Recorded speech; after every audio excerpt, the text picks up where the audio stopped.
एक बार एक बेटी अपने पिता से शिकायत कर रही थी कि उसका जीवन बहुत ही कष्टमय है।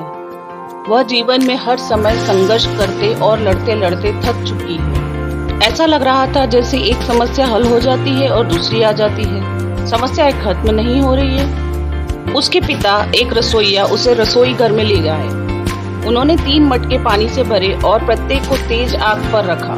जब तीनों बर्तन उबलने लगे तो उन्होंने एक बर्तन में आलू, दूसरे बर्तन में अंडे और तीसरे बर्तन में कॉफी के बीज रखे। फिर उन्होंने अपनी बेटी से एक शब्द भी कहे बिना उनके उबलने की प्रतीक्षा की। बेटी अधीरता से इंतजार कर रही थी। वह चकित थी कि उसके पिता क्या कर रहे हैं। 20 मिनट के बाद उसके पिता ने बर्नर बंद कर दिए। उन्होंने आलू को बर्तन से निकालकर एक कटोरे में रख दिया।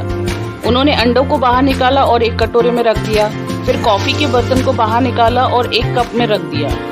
उसकी ओर मुड़कर उन्होंने पूछा, बेटी तुम्हें यहाँ क्या दिख रहा है? आलू, अंडे और कॉफी, उसने झट से जवाब दिया।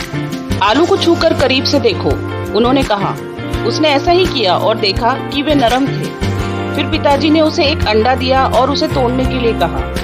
खोल को हटाने के बाद उसने कठोर उबले अंडे को देखा। अंत में उन्होंने उसे कॉफी पीने के लिए कहा। इसकी भरपूर महक ने उसके चेहरे पर मुस्कान ला दी। पिताजी इसका क्या मतलब है? उसने पूछा। फिर उन्होंने समझाया कि आलू, अंडे और कॉफी की फलियों में से प्रत्येक ने एक ही प्रतिकूलता का सामना किया था, उबलता पानी। फिर भी प्रत्येक ने अलग अलग प्रतिक्रिया व्यक्त की। आलू सख्त और मजबूत था, लेकिन उबलते पानी में यह नरम और कमजोर हो गया। अंडा नाजुक था, जिसके पतले आवरण ने उसके तरल इंटीरियर को तब तक सुरक्षित रखा जब तक उसे उबलते पानी में नहीं डाला गया। फिर अंडे का भीतरी भाग भी सख्त हो गया। जबकि कॉफी बीन्स अनोखे थे। वे पहले सख्त थे। उबलते पानी के संपर्क में आने के बाद उन्होंने न केवल खुद को बदला और कुछ नया बनाया, उन्होंने पानी को भी बदल दिया। उन्होंने पानी को एक नई सुगंध और रंग दे दिया। आप इनमें से कौन हैं? उन्होंने अपनी बेटी से पूछा।